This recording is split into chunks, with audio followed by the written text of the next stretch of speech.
what's going on, guys? Back for Vegas, baby. Yeah, it's the segment where we go over the good, the bad, the ugly after we gave our locks, chances, and wild cards on just about anything we can bet on this week.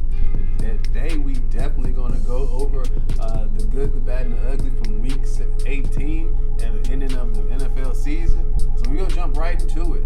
I want to start off with the good because I always love to get good news first. Man, shout out to the Jags for definitely putting the Colts out of the playoffs, while also getting a win to end the season, going through all the turmoil they went through, and keeping the number one pick as well. So shout out to the Jags. That's actually good this week. Betting wise, they definitely should have been in the good. Also, shout out to the Raiders. Like, I know they were counting out in this game, even it being a home game. They've had so much turmoil. I think they're the first team in over 30 years that's had a coach change in the middle of the season that's actually still made it to the playoffs. I think they're also the first team to make it to the playoffs with an interim coach. Quote me on that. But like what they've done down there is ridiculous. They played a great game. Glad to see they grew a pair last night and went for the win as well. Also want to give a shout out to the Steelers. They were actual underdogs this week, but they came through, did what they needed to do to come out with a win in overtime, exceeding the line, and getting themselves into a playoff game. So Steelers are in the good for this week. We'll see how long that lasts. All right, I'll jump right into the bad for this week. I also want to start right off with the Rams. Man, that was a bad loss, up 17-0. Going into the halftime, like, man, you guys had all momentum. You give up 3 points, gave up the next touchdown on the next possession. Matthew Stafford, what are you doing, man? Like, ooh, they're definitely in the bad right now, and this is a bad time to be in the bad. Even with that loss, oh man, they still won the NFC West. Yeah, there we go. Man, definitely West. Where the Cardinals, who lost to the Seahawks, could have had a chance. That's going to be definitely my next team in the bad. Like, the Cardinals had a chance. Like, there's no way that you are a playoff team. You lose to a middling team like the Seahawks this year, who are not playing for anything much more than pride at this point. Which you guys had the division locked up. Could have been at home with your rocking crowd. Like, there's so much like potential for that team, but they've lost some big games, especially like the Lions in the past weeks. They've been on like a crazy losing streak lately. So I mean, it's just like a bad time for them as well to be in the bad.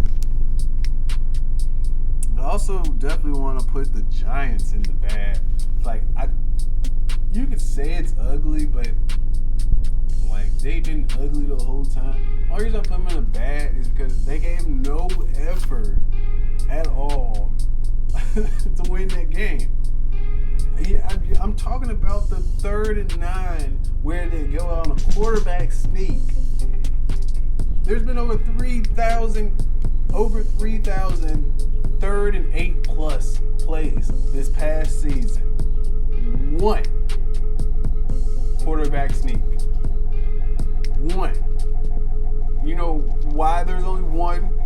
Because nobody else even attempted to look that pathetic before. Like, I had no more room in the ugly because they've been so ugly that they're ugly plus bad right now. Like, it just... I hear from ESPN sources that the GM of the Giants are stepping down.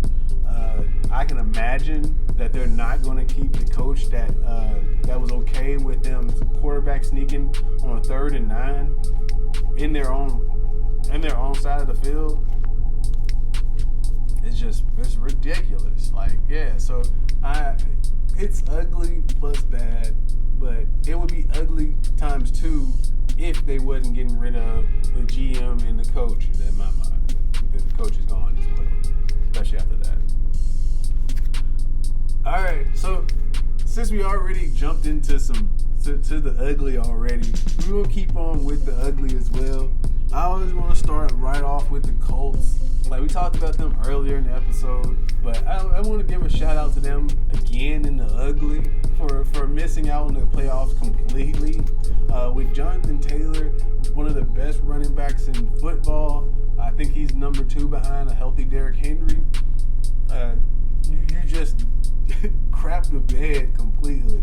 I mean, I know you had some offensive line issues, but like there's still like no way that team with that much talent on offense and defense should have missed the playoffs, especially when the Steelers got in and the Raiders got in. Come on, that's ridiculous. I love seeing it though. Next, I want to shout out to the Chargers. Like, woo! I mean, going for it on 4th down and within your own 20-yard line, not getting it. Oh, shit. Calling timeout at the end of the game while the other team's bleeding the clock out, giving you a chance for a tie. Like, it just made no sense. It made absolutely no sense. All season, what this coaching staff has called and been okay with running out on the field. They are in the ugly only because I don't think that they think it's an issue. So look for it to continue. This is Chargers football for the last 10 plus years, man. Like, and I think that they got the best coach to continue that legacy that they got going. You can move them to LA, it's still the same old Chargers, man. It's ridiculous. I love it. Next, I also want to talk about is the Ravens, man. Woo. I mean, you missed the playoffs. You have like a middle of the pack, like first round pick and picks now. I mean, I think they're 18th or somewhere around in the top 15 below. So, I mean, you're not going to get like some of the best players. I know that they have a great front office. You got some time to get like Lamar back, but you guys were in it. You guys lost a couple of games, especially getting blown out by the Ravens that you should. I mean, not the Ravens. The Ravens got blown out by the Bengals, which you would think that they should have been in those games. And there's just some crazy games that they were just too close for comfort this season. That they should have been a playoff team. I mean, even with Tyler Huntley, even with them missing one game, that should not have affected them to the point where they actually just end up missing the playoffs with this last game. They should have won that game last night, as well as they should have won a couple more in this season. That should have put them in there. I know that there's injuries all around the league, so you can't really just say that too much. But I think that the way that they, like, with that much talent that they had on that team, the expectations of Super Bowl or bust this year for the Ravens, they're definitely ugly. You never know what's going to happen going forward, if they're going to break their team up or not, and try again. But Lamar is young, so I think that they're going to be okay. This season, though, that's pretty ugly, though. All right, guys, we're definitely going to jump right into some NBA games. All right, hey, Monday night, we definitely got the Bucks and the Hornets. I think I'm going to just go with the Bucks in that one. They have no answer for Giannis.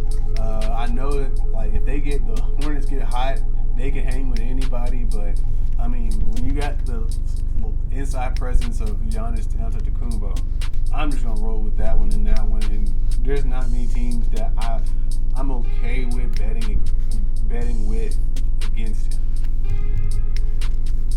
Next, we got the Cavs and the Kings. I think I'm gonna go with the Cavs in that one. I like the way that Rondo is fit into that team, that point guardless team that's down. I think Darius Garland is back, but Rondo's such a vital piece for any team. He was like vital for the Lakers when they won that last championship. He was vital for the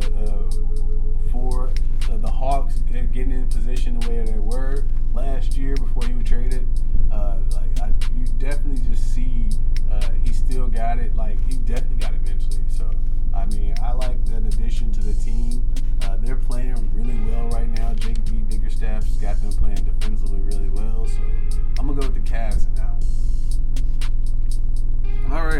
Tuesday, we got the Celtics versus the Grizz. Celtics. We got the Warriors, versus the Grizz. I mean, I gotta go with the Warriors only because Klay's back. He looked good in the first game back. I think that once they get in the rhythm, there's not many people that's going to stick with them. Jaws at home. I hate betting against the Grizzlies right now. They can hang with anybody. Desmond Bane's a lights out shooter. Don't let Jaren Jackson Jr. get hot. It sucks that Dylan Brooks is going to be out in this one. I think that's going to be the deciding factor. Just he's able to put up so many points and score at all three levels, mid-range, close to the rim, and at three. So I mean, that's somebody that they're really going to miss in that game. So I'm just going to have to go with the Warriors. I hate betting against the Grizzlies though right now. Next on Tuesday, we got the Denver Nuggets going to LA to the crypto.com arena now. Such a ugly name. To play the Clippers. I like what the Clippers are doing right now, especially with PG-13 being out still, recovering from an elbow injury. But I think Joker's just going to be too much for him. I don't see Zubac matching up real well. I don't see Ibaka or just anybody deep down below just matching up too well against Joker. So I mean, I'm just going to roll with the Nuggets in that one. All right, on Wednesday night, we got the Mavs playing against the Knicks. I mean, I would just say the Knicks, but did you see the way that the Mavs blew out the Bulls? Good Lord. Oh, man. I happened to run across that game and just was like dumbfounded that the score was reverse what I thought. I mean, Luka being back, Kristaps Porzingis going back to Madison Square Garden. I mean, I like that matchup for the Mavs, and especially the way they're playing right now. If they can continuously put up points, I know Tim Hardaway Jr.'s a certified bucket. I mean, they got some weapons down there. Bronson's like playing crazy. So, I mean, I'm just going to roll with them because to this point, I'm really not still sold on the Knicks too much. I mean, I'll go with them for a game or two, but I'm not still sold on the Knicks right now. I mean, once they get D-Rose back, if they can make a few trades to get, it's probably some other piece. I just don't know what they need, man. On paper, they look so good. This ain't coming out. Yeah. The second game on Wednesday night, we got the Brooklyn Nets traveling to Chicago to play the Bulls. Oh, man. This is a great game. Like, I don't know which way I'm going in this one because you can go with the Bulls, but Kevin Durant, I feel like, has an answer. This is a game that Kyrie can play in as well, so it definitely is a big one to have Kyrie back against the Bulls. This is like huge playoff potential. I see all over it. I definitely think that only because it's a home game and they're still working in Kyrie, that I'm just gonna go with the Bulls. They're getting back healthy. They're running the court. Lonzo Ball's back, so I'm gonna roll with the Bulls in that one.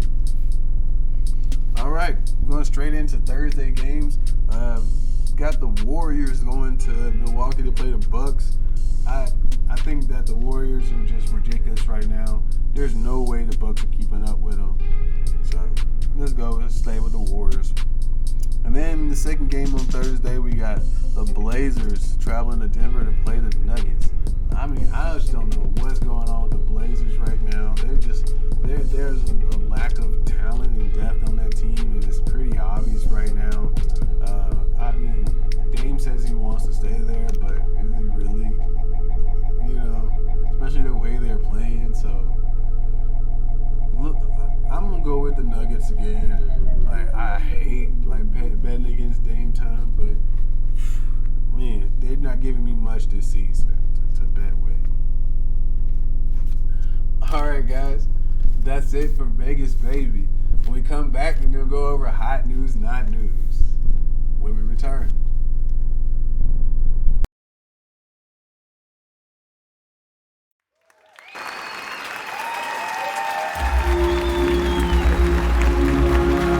Brought to you by the Chism Channel and TCC Productions.